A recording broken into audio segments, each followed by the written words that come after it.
It's the wind, it's the solar radiation, it is the growth of plants, it is in other terms also the movement of the sea, the heat which is in the earth itself. Now these are natural flows which we as humans can tap into and which we have tapped into up until the birth of the fossil age about 200 years ago.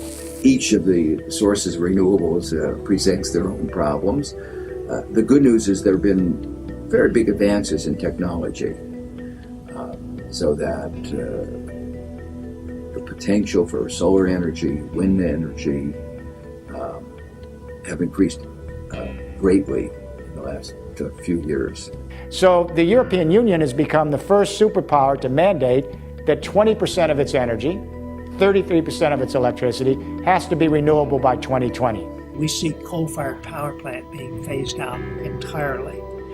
And we see it being replaced by geothermal energy, by wind energy, by solar energy, tidal energy, wave energy. And we're seeing some enormous advances now in various countries around the world. I think it's much wiser to invest in proven energy sources like solar, wind, hydropower, but all of course in a way that we don't put too much damage on other ecosystems.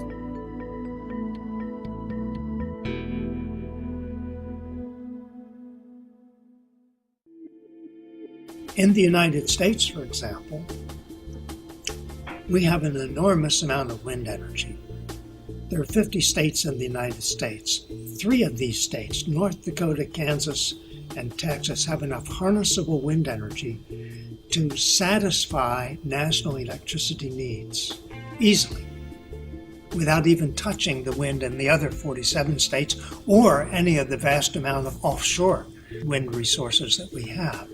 The U.S. state of Texas now has 45,000 megawatts of wind generating capacity, either already producing, under construction, or in the planning stages. That will more than satisfy the residential needs of the 24 million people who live in Texas. We see other developments in the U.S., in California, in Wyoming, in South Dakota, huge wind farms, 2,000 megawatts, 5,000 megawatts, and a lot of U.S. states will become energy exporters because they have so much wind energy to harness. Algeria has announced plans to develop 6,000 megawatts of solar thermal generating capacity to export to Europe via undersea cable. The reason they're doing this is because they want to keep exporting energy, but they know they won't be exporting oil indefinitely. In the desert of Algeria, which is most of Algeria, they have enough solar energy that, if harnessed, could power the world economy. Now, that sounds like a mathematical error, but it's not. The amount of solar energy striking the Earth in 1 hour is sufficient to power the world economy for 1 year. Up to 1800, roughly speaking, mankind lived from the soil, from the plants, from the wood, from the sun. We will have to return to these kind of sources of energy. However, we will not do that falling back to the first solar age. Yet the second solar age will evolve on a different level of knowledge. Because in the meanwhile, of course, one has all kinds of new knowledge about materials, about how to construct conversion technologies, human intelligence and human knowledge has evolved, and that is the treasure to be used in order to build the second solar age. Another example, Indonesia. Indonesia has probably 500 volcanoes, of which 131 are active.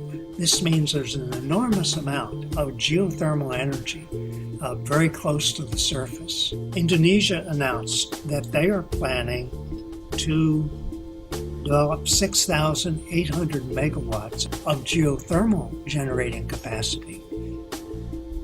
Of this, 4,000 megawatts will be developed by Pertamina, which is the state oil company in Indonesia. This is interesting for 2 or 3 reasons. One, Indonesia's oil production has already peaked and begun to decline. And indeed, Indonesia is now already a net oil importer. So they really have to scramble. But the oil companies, with their drilling technologies, use geothermal energy a lot. So they have a lot of experience with this. Indonesia can run its entire economy on geothermal energy. It has so much of it.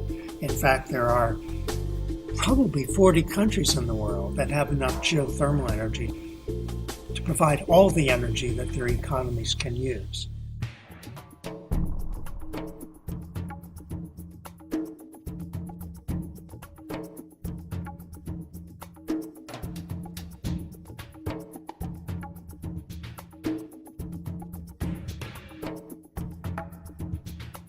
Basically, everywhere as it is possible to harvest the sun and water and biomass. That implies that the distance between the sites of production and the consumer can shrink, in the sense that when somebody today puts up a photovoltaic roof, he is at the same time a producer of energy as he is a consumer.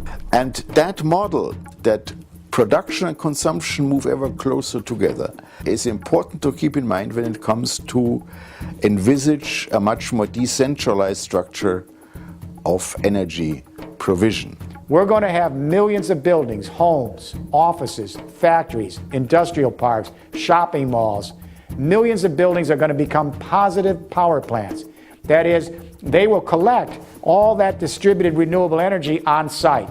The sun coming through the solar roofs, the wind in the surrounding region, the garbage. If the buildings are in the rural areas, they will collect agricultural and forestry waste and turn it to energy. If they're in the coastal areas, they'll take the ocean and tides, turn it to energy. If the buildings are anywhere, they can use geothermal from under the ground, and they can use hydros. Many mini producers, instead of a few mega producers, in many places, and not only in a very few places. We take the power grid of Italy and Europe and turn it to an intergrid that's smart, distributed, intelligent, just like the internet, same exact technology. And now here in Europe, we're hearing discussions about a supergrid that would go from Norway to Egypt and from Morocco to Western Siberia, tying together Europe's renewable energy resources, the wind resources from northwestern Europe, the solar resources from southern Europe and from northern Africa, the geothermal resources from countries like Italy, for example, and Turkey. And I would just imagine every young person under the age of 30, when you're 63, we think everyone under 30 is young, that grew up on internet and Wikipedia and YouTube and MySpace and open source and file sharing. The idea that they can take that kind of network, open source frame of reference to the power grid is a revolution. It's power to the people. It's the democratization of energy. What we need is a distributed power revolution, so we create energy the way we create our information. We create it ourselves, it's renewable, we share it across intergrids like we share information on the internet. That's the future.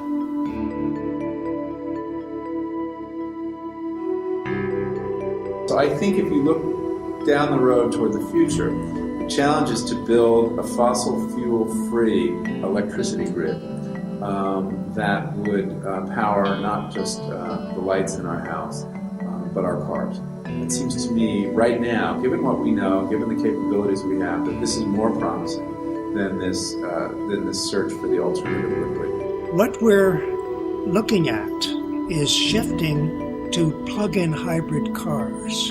We now have a number of hybrid cars in the world, probably 500,000 on the road in the United States. But once you have hybrid cars, it's a simple step to plug-in hybrid cars, where we would simply add another storage battery and a plug-in capacity so you can plug it into a wall socket and recharge the batteries. Then we could do most of our driving with electricity at a gasoline equivalent cost of under $1 a gallon. These are the new energy sources, renewables,